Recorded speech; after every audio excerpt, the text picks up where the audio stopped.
First of all, I would like to introduce this airplane to you and all the major parts of it. Let's have a look at the power plant.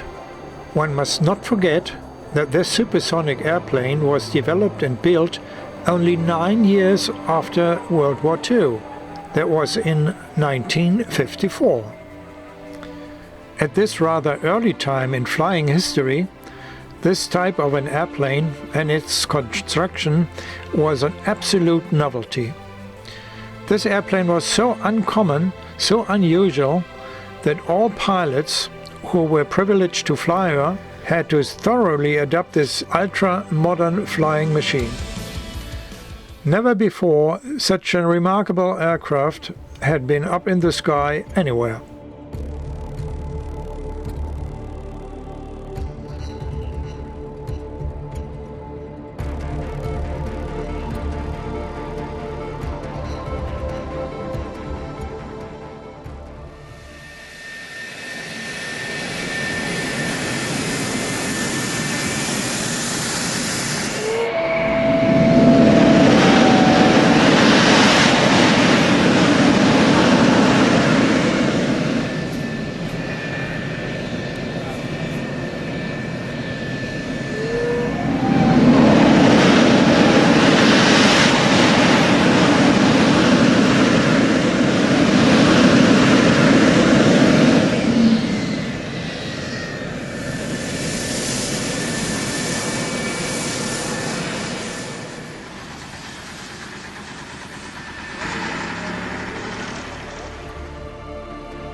The engine, just overhauled in the engine store, is now brought to the aircraft, and before it will be installed into the aircraft, again there is a very thorough inspection, so to make sure that everything is all right and the engine ready to go when it's in place.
at least once a week, there was a test of one of the subjects.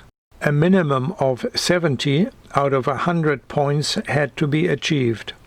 If not, there was in most cases only one more chance to reach the target by rewriting the test.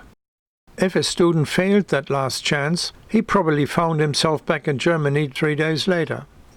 But before we actually saw the real airplane, we had to undergo many hours in the simulators. The simulator cockpit was identical with the real thing. Outside was a control room. One of the instructor pilots was monitoring and controlling the pilot inside the simulator.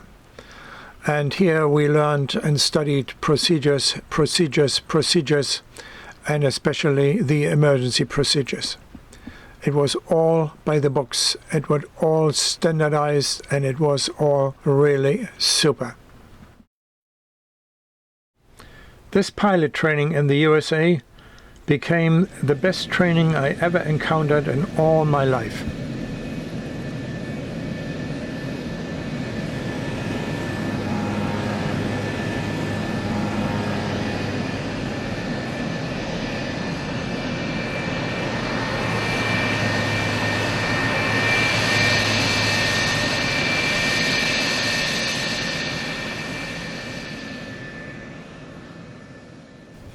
After several weeks in classroom and in the simulators, I now dress up for my flight. I put on my anti-G suit, that is a pair of trousers which is pumped up during flight, especially during tight turns or while recovering from a dive maneuver. This trousers prevent blood to go down in the legs and keeps you awake in the head. It's a very important piece of equipment.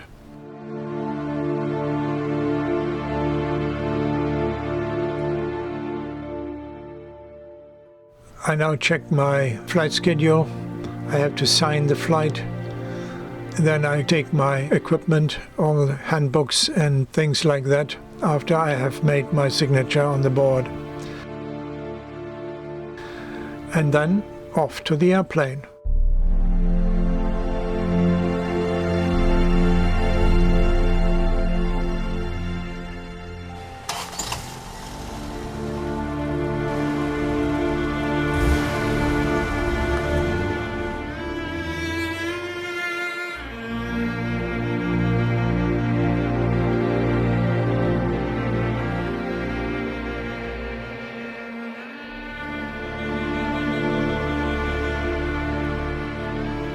Our training aircraft were equipped with the old-fashioned Lockheed C2 ejection seat. You can see me here putting on my spurs.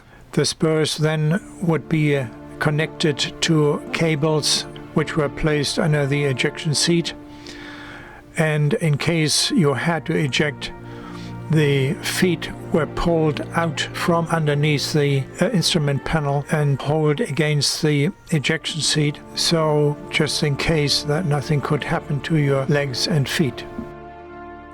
After I prepared myself to hop into the plane, I go by the checklist and first of all check the cockpit and switch the inertial navigator to standby. Then I check the electronic compartment, I close it, and I prepare myself for the walk around. The so-called walk around is exactly what it says. You walk around the aircraft.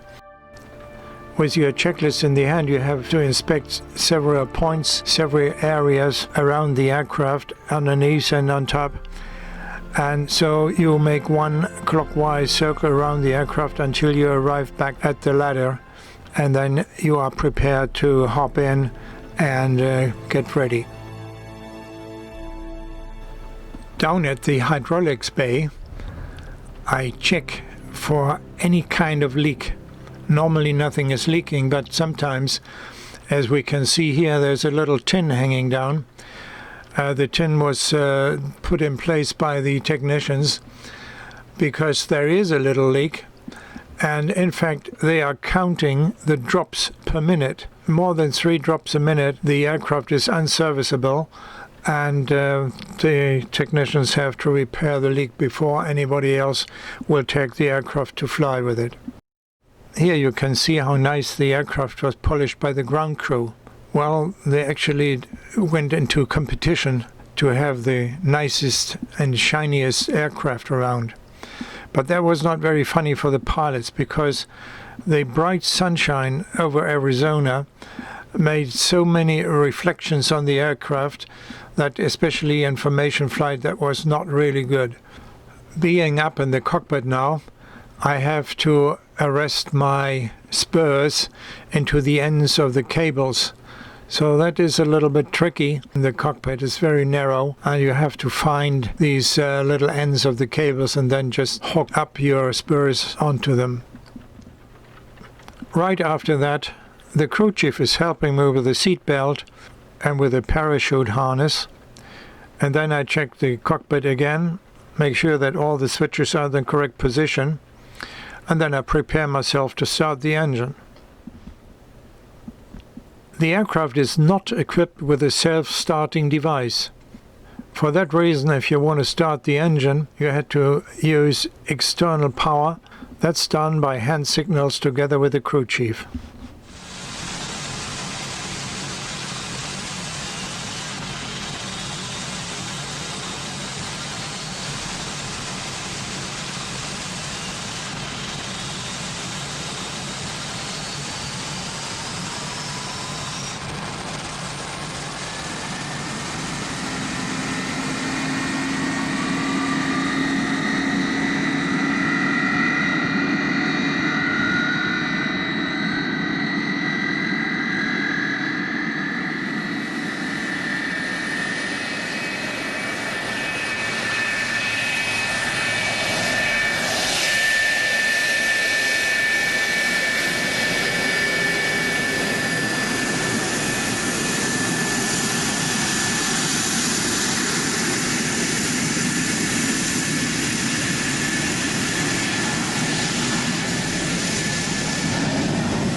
This 104 carries a special load under its left wing, where you can see a white tank containing a long wire.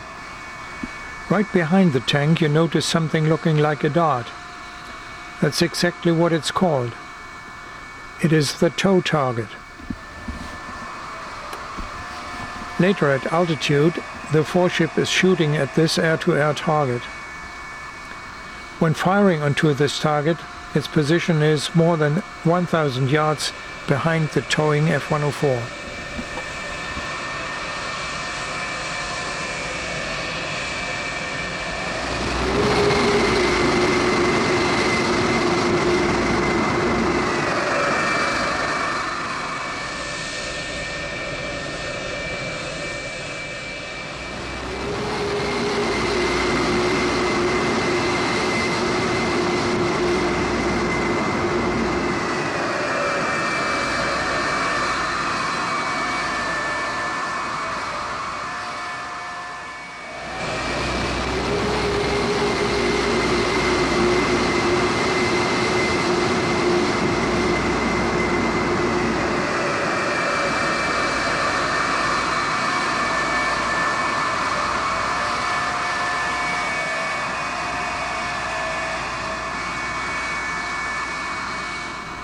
After having passed the last chance check area and halfway down the taxiway, this flight of 4 is now turning into the so-called arming area.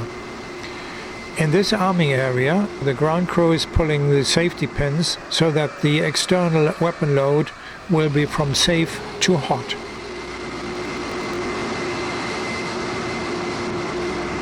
While the ground crew is doing their job, the pilots have to keep their hands up on the windscreen so everybody can see that nobody is fiddling around in the cockpit, which means there is no possibility, there's no chance to accidentally fire a weapon or drop an ordnance. Just a safety precaution for everybody.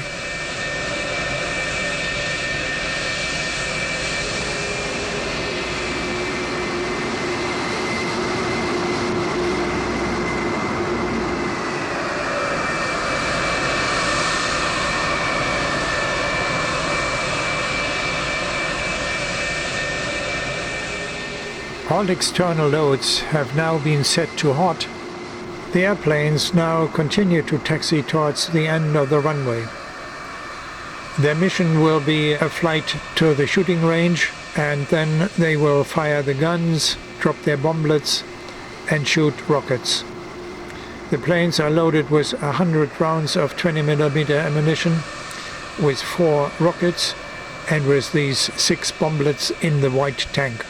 On the active runway, the 4 planes will stop and then check their engines. That takes a while, and after having checked all okay, they will take off 2 by 2.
While the other 4 planes are on their way to the shooting range, we are now taking off in a 2-ship for a flight over the Arizona deserts.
right after this left turn, we will reduce the speed, drop the gear down, lower the flaps to landing, and then turn into the final before we actually then reach the runway and try a very smooth touchdown.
Back on the ground, the aircraft's logbook has to be filled in. Any discrepancies noticed while flying must be put into the book so the maintenance crew can check for it later on.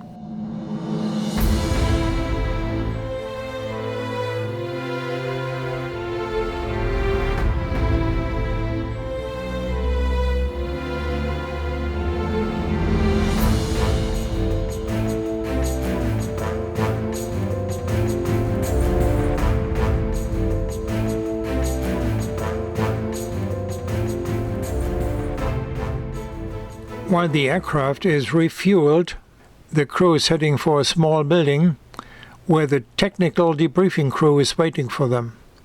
Anything that was noticed to be unusual during the flight will be reported here, and then these chaps will see for it. When the pilots are back in the squadron, they will debrief between themselves. So all the maneuvers that had been flown, from starting up the engine on the ground, taxi, takeoff, flight, until the rolling back to the ramp, will be graded with notes. And now, let's go for a night formation flight.